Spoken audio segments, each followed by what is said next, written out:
नमस्कार, राजीव बोल रहा हूँ सब तक दस्तक से। मौजूदगी रायपुर के नगर निकाय चुनाव के संस्करण बनाने में ही जुटा हुआ हूँ।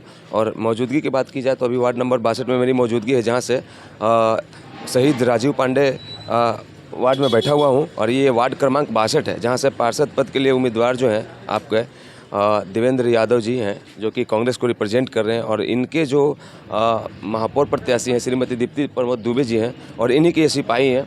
और क्या कुछ इनका राजनीतिक जीवन रहा है अब तक का, और किस तरीके से सामाजिक कार्यों में इनकी संलग्नता है, उस पर बात करेंगे। हमारे साथ देवेंद्र यादव जी सीधे जुड़े हुए हैं, सीधी तस्वीरें देख रहे हैं।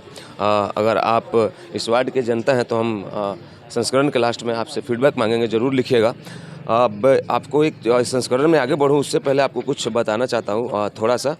एक संकल्प पत्र है, उसका नमूना है मेरे पास, जो कि इस कार्यालय से शशांक प्रिंटर्स के द्वारा मुद्रक हुआ है। और ये मतदान तिथि 11 फरवरी के लिए बोनाफाइड हुआ है। हम आपको ये बताते हुए बड़ा हर्ष हो रहा है कि अभी मैं माननीय देवेंद्र यादव जी के साथ बैठा हुआ हूँ, और जो कि प्रत्याशी हैं पार्षद पद के, जैसा कि मैंने आपको बताया। इस संस्करण में आप ये देख पाएंगे कि किस तरीके से यहाँ पे वार्ड नंबर 62 में तैयारी चल रही है, और देवेंद्र यादव जी का दैनिक जीवन किस तरीके से रणनीति और मुद्दों पे बीत रहा है सुबह से लेकर शाम तक। और इनका जो होम टास्क फोर्स है, इनके जो कार्यकर्ता हैं, कुछ लोग हैं इनके कलीग से जो हमारे साथ जुड़ेंगे, और ये बताएंगे देवेंद्र जी के बारे में कि देवेंद्र जी का जीवन और वार्ड के प्रति जो रुझान और लगाव है वो कैसा है। देवेंद्र भैया, मैं आपको प्रणाम करता हूं, आपने हमें स्वीकार किया, अपने दरवाजे पे आपका मेरे चैनल पे स्वागत है। एक छोटा सा परिचय दीजिए, उसके बाद हम लोग संस्करण में आगे बढ़ेंगे। मैं देवेंद्र यादव, वार्ड 62 शहीद राजीव पांडे वार्ड क्रमांक से अभी पार्षद प्रत्याशी हमारे कांग्रेस पार्टी द्वारा मुझे यहाँ बनाया गया है।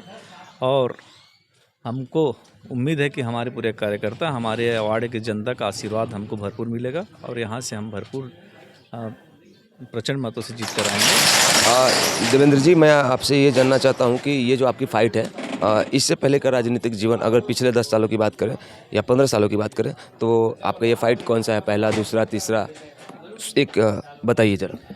यहाँ शहीद पहले हुआ करता था शहीद पंकज विक्रम वार्ड 50। परिसीमन के बाद का माहौल है ये। हाँ, परिसीमन के बाद ये आया गया राजीव पांडे वार्ड में। इसमें यहाँ पे पहले लगातार बीजेपी के पार्षद थे, जिसको हमने लगातार 2014 में मेरी धर्मपत्नी निशा यादव खड़े हुई थी, उन्होंने लगभग 9.5 से जीत हासिल किया। और पहली बार बीजेपी के किले में हमने कांग्रेस का झंडा यहाँ पे लगाया। क्या बात है। और दूसरी बार जब हम चुनाव लड़े तब भी परिसीमन हुआ था। हम हर बार परिसीमन में नया चुनाव लड़ रहे हैं। तब हमारे फिर से हमारी श्रीमती महिला सामान्य होने के कारण फिर हमारी श्रीमती निशा यादव जी ने यहाँ पे चुनाव लड़ा, और लगभग 1250 वोट से यहाँ पे जीत हासिल किया, जिसमें छत्तीसगढ़ नगर, धर्मनगर, सुभाष नगर, सोंझरापारा, टिकरा, टैगोर नगर, Vivekanand Nagar police line area है। अब नया परिसीमन में छत्तीसगढ़ नगर, सुभाष नगर, सोंझरापारा, संजय नगर का हिस्सा आ रहा है। लगभग 21 हज़ार वोटर इसमें शामिल हुआ। हम आपसे ये जानना चाहते हैं कि आप वार्ड की जनता को ये बताने का कोशिश कीजिए कि इस बार जब आप चुनाव लड़ रहे हैं, तो इस बार जब आप जीत के आते हैं, तो सबसे पहला जो आपको जो आपको खुद को जो पीड़ा देता है बात, मतलब विकास से जुड़े हुए कुछ ऐसे कार्य जो कि किसी कारणवश या फिर पॉलिटिकल इशू की वजह से या फिर जिस भी कारण से हो, जो लंबित हुए हैं, और उन कार्यों के ऊपर कैसा निगाह है आपका अगर आप जीत के आते हैं? देखिए, हमारा जो पुराना वार्ड था उसमें बहुत सारे विवादित ऐसा कार्य था जिसको हमने पिछले 10 साल में कराने का प्रयास कर हुआ भी, चाहे वो टैगोर नगर का पुजारी रोड हो, या सूर्य विहार रोड हो, या गुलाब बाबा मंदिर रोड हो, या छत्तीसगढ़ नगर शीतला माता मंदिर रोड हो। यहाँ कई सालों से बीजेपी के पार्षद रहने के बाद, बीजेपी के विधायक रहने के बाद, बीजेपी के सांसद रहने के बाद यहाँ पे रोड को नहीं बनाया गया था। वो बोला जाता था विवादित है, स्टे लगा है, लेकिन उस सब काम को हमने पिछले कार्यकाल में किया। विकास पूरे वार्ड में हुआ है। अब हमारे प्रमुख जो मांग हमारे महिला मतदाताओं के द्वारा जो किया जा रहा है, जो नशाखोरी का, एक नशाखोरी बहुत ही बड़ा यहाँ पे एक बड़ा मुद्दा है। इसके लिए हमने हर चौक चौराहों में सीसीटीवी कैमरा लगाने का, हर वार्ड के चौक चौराहों में सीसीटीवी कैमरा लगाने का हमने प्लानिंग किया। उसको घोषणा पत्र में प्रमुखता से लिया है, इसको आपने प्रायोरिटी में रखा है। जी, सीसीटीवी कैमरा हर चौक चौराहे में, हर वार्ड के सभी गली मोहल्लों में कैमरा लेस करने का हमने घोषणा पत्र में लिया है और चुनाव जीत कर आते ही हम चौक हर चौक में सीसीटीवी कैमरा लगाएंगे, उसमें निगरानी पुलिस थाना के माध्यम से हम कराएंगे। आपसे जानना चाहेंगे देवेंद्र यादव जी कि वृद्धों के लेके जो पेंशन वाला सेक्टर है ना, जो वृद्धों के लिए, जो वृद्ध बुजुर्ग महिलाओं के लिए जो पेंशन का जो कॉर्नर है सर, उस पे सर अब तक आपका क्या कोशिश रहा और आगे क्या रणनीति है इसके लिए? पिछले 10 साल में हमने जितने भी वृद्धा वो जो पेंशन जो योजना है उसका लाभ हमने जो भी योग्यता रखते हैं उनको दिलाया। उसमें मेन समस्या ये आती है कि 2007-8 की जो गरीबी सर्वे सूची है उसमें नाम रहना जरूरी है। जिसका भी नाम था जो उस उम्र को पार कर गए थे, जो उस योग्यता में शामिल हो गए थे, उस सभी को हमने मतलब उम्र का एक पड़ाव जो कि मतलब निर्धारित है 60 साल की उम्र, जैसे पुरुषों के लिए 60 साल का उम्र निर्धारित है, महिलाओं के लिए 55 साल का उम्र निर्धारित है। और 2007 के बीपीएल सूची में नाम जिनका दर्ज है उनको हमने वृद्धा पेंशन देने का प्रयास किया और मिल रहा है। मतलब आपके कार्यकाल में ये चीज़ें संपादित हुई हैं, मिला है बहुत? बिल्कुल मिला है। हाँ, लगभग 300-350 साल के कार्यकाल में हमने वृद्धा पेंशन का लाभ यहाँ के हमारे नागरिकों को दिया है। आपके वार्ड में मतदाताओं का, वोटरों का जो कंप्लीट लिस्ट है, कितना संख्या होगा सर? लगभग 20,600 के आसपास हमारा टोटल मतदाता है। यहाँ कितना परसेंट वोटिंग होगी? 65% के आसपास मतदान होगा। 11-12 हज़ार या 10 के ऊपर? हाँ, 13,000-14,000 के आसपास मतदान होगा। देवेंद्र जी अपने आप को कहाँ पाते हैं? आपका जो होमवर्क है और जो पिछला जो आपका अनुभव है और जो आपके द्वारा किया गया कार्य है, आपका रिसर्च क्या कहता है, कहाँ तक सर ग्रैब हो पाएगा? देखिए, हम काम करने वाले लोग हैं। हम अभी राजनीति नहीं कर, हम छात्र राजनीति से यहाँ आए हैं, मतलब एक ग्राउंड लेवल से ऊपर आए हैं। हम मतदाताओं का दर्द और यहाँ की जनता का जो पब्लिक एक एक विषय को समझते हैं। और शुरू से हमारा रहा है कि वार्ड में 2 घंटे सुबह से लेके 2 घंटे हम भ्रमण करते हैं और कहाँ समस्या है, क्या है, उसको तत्काल निराकरण के लिए प्रयास करते हैं। और हमें उम्मीद है कि महिला मतदाता, पुरुष मतदाता जो है हमको अपना आशीर्वाद देंगे और यहाँ की जो विकास कार्य हुआ है उसको लेकर हमारे जो परिसीमन में नया वार्ड जुड़ा है, जो संजय नगर आया है, उन लोगों को भी पता है कि इस वार्ड में कितना विकास कार्य हुआ है। हम जाते हैं तो उन लोग खुद स्वयं बोलते हैं कि नहीं, आपके जो छत्तीसगढ़ नगर, धर्मनगर में जो विकास कार्य हुआ है उसको हमको जानकारी है। इसलिए स्वयं होकर वो लोग हमारा साथ चल रहे हैं और हमको आशीर्वाद दे रहे हैं। और इसमें किंतु परंतु कहीं नहीं, हम भारी बहुमत से जीतेंगे और जनता के आशीर्वाद से हम रिकॉर्ड बनाएंगे यहाँ पर। बहुत अच्छा। मैं ये जानना चाहता हूँ आपसे कि अब तक का जो आपके दरवाजे से जो कार्यकाल रहा, जितना भी आपका राजनीतिक कार्य संवैधानिक रूप से आपको दिया गया, एक पार्षद के रूप में और एक सामाजिक कार्यकर्ता तो आप हैं ही, तो उस वाले कॉर्नर से देवेंद्र जी के हवाले से क्या ये सुनना उचित रहेगा कि आपके हिसाब से सर थोड़ा बहुत समय अभाव या फिर त्रुटि व्यवस्था के कारण या फिर किसी भी रीजन से आपके नज़र में, आपके कार्यकाल में कोई कार्य लंबित या छूटा है क्या, जिसको आप इस बार पूरा करने का कोशिश करेंगे? नहीं, मुझे तो लगता है कि जो समस्या थी हमारे जो वार्ड में, उस समस्या को हमने 100% दूर करने का प्रयास किया। लेकिन छोटा बहुत कहीं पे थोड़ा बहुत पानी की समस्या कहीं होगी, कहीं थोड़ा बहुत नाली की और सड़क की है, रिपेयरिंग के छोटा जो है वो तो कंटिन्यू चलते रहेगा। जो मुख्य मुद्दे थे उनको आपने अचीव किया? हाँ, जो मुख्य मुद्दे थे, जो बहुत समस्या थी, जहाँ पे एकदम बहुत ज़्यादा पानी की समस्या थी, वहाँ पे हमने पाइप लाइन बिछाया और वहाँ पे बोर करवाया और टैंकर मुक्त, जैसे सुभाष नगर, सोंझरापारा, गोड़वाना भवन लाइन में हम जब पहले बार हमारी उस एरिया को टैंकर मुक्त आपने किया? हाँ, धर्मपत्नी हमारी जब पहली बार चुनाव जीती, वहाँ जैसे ही गर्मी का सीजन आया, वहाँ पे 7-8 ट्रिप टैंकर भिजवाते थे। हमने उस मोहल्ले को टैंकर मुक्त किया। आपके मतलब भाभी जी के मतलब चुनाव जीतने के पहले से ऐसी स्थिति थी वहाँ की कि टैंकर आते थे? 7 टैंकर मुझे खुद भिजवाना पड़ता था। 60 ट्रिप गर्मी के सीजन में पानी की बहुत। जब आप लोग जीत के आए, जीतने के बाद वहाँ पे पाइप लाइन डलवाया और वहाँ पे 2 बोर भी करवाए। वहाँ पे कम्प्लीटली टैंकर मुक्त है। एक भी टैंकर की जरूरत नहीं पड़ती हमको यहाँ पे। मैं 40 सेकंड के बाद आपके साथ फिर से जुड़ जाऊँगा, 1 सेकंड में। नमस्ते भाई साहब। नमस्कार। देवेंद्र जी के साथ क्यों खड़े हैं आप? देवेंद्र जी के साथ मैं इसलिए खड़ा हूँ, आज 10 साल से मैं इनके साथ में हूँ जी, क्योंकि यहाँ पे पहले बीजेपी की सरकार थी, जिसमें मैं कांग्रेसी हूँ। जी। मैं वोट डाल करके चुपचाप घर चला जाता था। अच्छा। यहाँ पे कांग्रेस का कोई था ही नहीं, ना काम करने वाला ना सुनने वाला। तो जब देवेंद्र यादव जी आए, निशा भाभी जी आई, तो उसके साथ में हम इसलिए जुड़ना पड़ा क्योंकि लोग काम करने वाले हैं।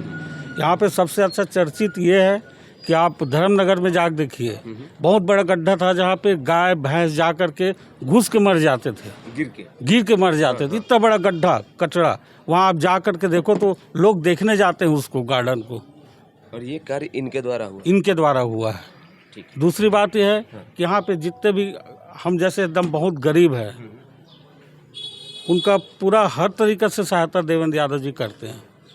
चाहे कोई ख़त्म हो गया तब, या कोई सुख में भी पैसा की ज़रूरत है तब, हर चीज़ में आकर के खड़े होते हैं। तो हमको ऐसे ही चाहिए था और वो मिला हमको, इसलिए हम उनके साथ। कहिए कुछ देवेंद्र जी के बारे में, क्यों आप लोग कंधे से कंधा मिला के चल रहे हैं? क्या नज़र आता है आगे भविष्य में देवेंद्र जी के हवाले से? देवेंद्र जी के इसमें तो मैं 15 साल से इसके जब से ये इसमें नहीं आया था पार्षद में, तब से जानता हूँ। और उस समय तो खैर ये बहुत वो थे, लेकिन अब 10 साल से जो कार्य हुआ है, जो भाजपा के राज में कभी हुआ ही नहीं था, वो कार्य देवेंद्र यादव ने करके दिखाया है और आगे भी करके दिखाएंगे, ये मैं उससे वो चाहता हूँ।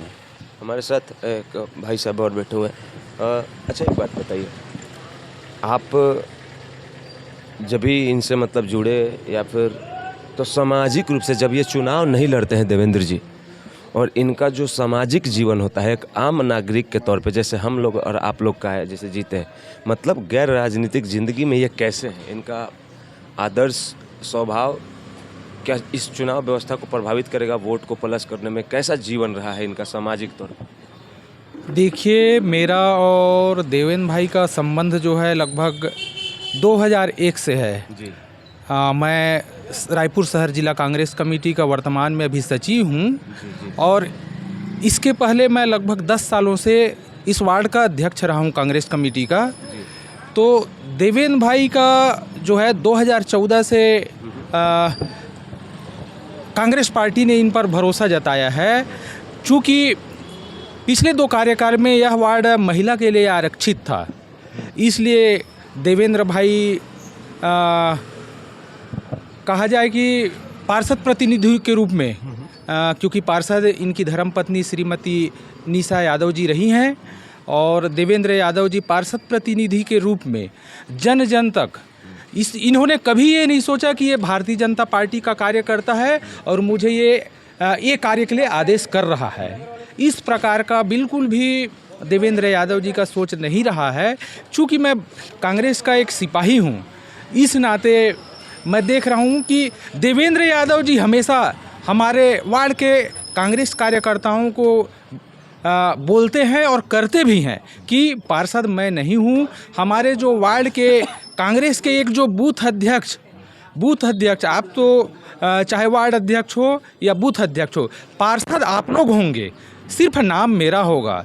इस तरह से उनका जो कार्यकाल विगत 2 वर्षों का जो कार्यकाल रहा, दो चुनाव का, वो इस तरह से रहा। और आज देवेंद्र यादव जी एक हमारे शहीद पंकज विक्रम वार्ड हुआ करता था, आज शहीद राजीव पांडे हो गया है। 2 वार्ड का परिसीमन के पश्चात विलय हुआ है। तो इस तरह से देवेंद्र यादव जी कभी अपने आप को नेता नहीं समझे। ठीक है, ठीक है सर। एक बार संस्करण के लास्ट में हम लोग बढ़ रहे हैं और आपसे ये जानना चाहते हैं कि जब जैसे मान लीजिए मैं एक सवाल सबसे ही पूछता हूँ इस अपने संस्करण में सर, और मेरे लिए बहुत ज़रूरी हो जाता है और चैनल की तरफ से रिक्वेस्ट भी करना चाहूँगा, बेटियों के लिए क्या सोचा है सर सुरक्षा के लिए? ये बहुत अच्छा मुद्दा है आपका, बहुत ही अभी तक का सबसे अच्छा सवाल है। आज वाकई में जो स्थितियाँ देख रहे हैं, बेटियाँ सुरक्षित नहीं हैं। नशाखोरी, खासकर मैं अभी जो रायपुर शहर की स्थिति देख रहे हैं, नशाखोरी जो बढ़ा है, उस स्थिति में हमारी बेटियाँ सुरक्षित नहीं हैं। हमको उसको लेकर जागरूकता करना है। आपने जो सीसीटीवी की बात कही ना, वो इस पे सर 80% कंट्रोल अकेले कर लेगा सर, वो काम अगर आप करते हैं तो ये हमारी गुजारिश जी, रहेगी जी। कि इसको इम्प्लीमेंट करना। मैंने आपको बताना कि मैं जब भी ग्राउंड लेवल में जाके काम करता हूँ तभी हमको वहाँ से समस्या जो रियलिटी है वो पता चलता है। हमको हमारे महिला वर्ग में महिला मतदाताओं के बीच गए हम, तो हमको पता चला कि चौक चौक में जो आजकल नशाखोरी हो गया है, लड़कों का झुंड लगा रहता है, बच्चियां स्कूल से आ रहे हैं, इस कमेंट्स पार कर रहे हैं, स्कूल से छुट्टी होने जाने के समय कमेंट्स पार रहे हैं, कोई परिवार के साथ निकल रहे फैमिली उसमें कमेंट्स पास हो रहे हैं, और कुछ ना कुछ उसको लेके विवादित जो माहौल बनता है वो एक गंदा तरीक़ा से हमारे समाज को दूषित कर रहा है। इसके लिए एक सीसीटीवी कैमरा इसीलिए कारगर होगा। उसका संचालन हम सोचे हैं कि उसको थाना से संचालन करवाएंगे, जाकि वहाँ पे डायरेक्ट हाँ, ताकि ऐसे जो क्राइम करने वाले हैं सामाजिक तत्व हो उन पर लगाम लग सके। तो ये सर, ये थोड़ा सा मैं ज़रूरी ही सबसे पूछता हूँ। देखिए, हमारे साथ वार्ड क्रमांक 62 से पार्षद पद के लिए जो नामित है देवेंद्र यादव जी, जो कि श्रीमती दीप्ति प्रमोद दुबे जी के महापौर प्रत्याशी जो हैं उनके सिपाही हैं और अपनी अहम भूमिका निभा रहे हैं। इनका एक इतिहास रहा है बहुत गरिमामयी। इनके घर से पहले जीत के आए हैं और इन्होंने सामाजिक स्तर पे एक बहुत बड़ा बदलाव किया है। और जो ये वार्ड है ना, ये शहीद राजीव पांडे वार्ड जो क्रमांक 62 है, ये मैं आपको बता दूं कि ये परिसीमन के बाद एक अलग से ये वार्ड आप इसको कह सकते हैं। इससे पहले जो था पंकज, शहीद पंकज विक्रम वार्ड। हाँ, तो ये बात आपको जानना जरूरी है, मैं बताता हूँ आपको। चलते चलते देवेंद्र भैया, हम चाहते हैं कि आप वार्ड की जनता को संबोधित करें संक्षेप में। मैं शहीद राजीव पांडे वार्ड क्रमांक 62 के सभी मतदाताओं भाइयों और बहनों और मेरे खास युवा वर्गों और मेरे सभी कांग्रेस के कर्मठ कार्यकर्ताओं से सब निवेदन करता हूं कि आप सभी लोग अपना बहुमूल्य वोट मुझे देकर अपना आशीर्वाद प्रदान करें, और मैं हमेशा 24 घंटे आपकी सेवा में हमेशा खड़ा रहूँगा। कोई भी समस्या हो आप मुझे तत्काल फ़ोन करेंगे। हमारा पार्षद हेल्पलाइन में भी हम जारी करेंगे ताकि आप समस्या को ऑनलाइन उसमें दे सकते हैं। आपकी समस्या का निराकरण करने के लिए हम रहेंगे और हमारे साथीगण हमेशा उपस्थित रहेंगे। तो अभी आप हमारे साथ सीधे तस्वीरें देख रहे थे और ये देवेंद्र यादव जी थे, ठीक है, और इनसे हम जुड़े और हम इनका thank you so much sir, thank you. तो मैं मिलूँगा कहीं और। जय हिंद।